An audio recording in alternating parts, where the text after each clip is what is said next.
May mga araw talaga na sarap kumain ng kanto fried chicken. Na-miss ko kasi yung college days ko na ito yung palagi kong kinain. Budget lang kasi, juicy and crispy pa. Kaya ngayon, magluto tayo. Let's go! So una, sa 1 kilong manok, maglagay tayo ng calamansi juice. Tapos, black pepper, garlic powder. Pero if wala kayong garlic powder, pwede lang naman yung sliced garlic ilagay mo. Paprika to enhance flavor and color. Cornstarch. An egg.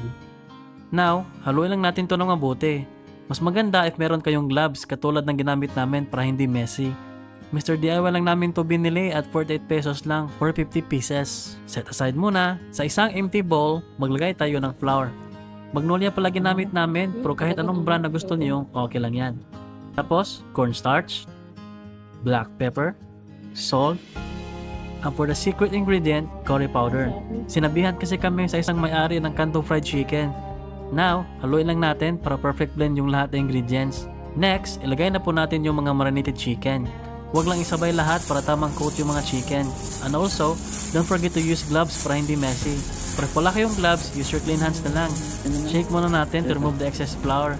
Kita nyo guys, perfect talaga yung pagka-coat. Next, fry na po natin. Ingat sa paglagay kasi splashy yung oil. Medium heat lang para hindi masunog. Huwag kalimutang to flip the chicken para balance yung pagluto nila each side. Yun, kita nyo, diba sobrang crispy, nakagugutom na ako. And of course, magawa din tayo ng gravy. Sa isang bagong kawali, maglagay tayo ng water. Then, maglagay ng isang gravy mix. Crispy Fry brand pala yung ginamit namin. Pero kayo na bahala ano gusto nyo, okay lang yan. Stir lang natin to frequently until makuha na yung tamang texture. Pag lumapot na, ready na to. Ito na siya guys, di ba ang sarap tignan?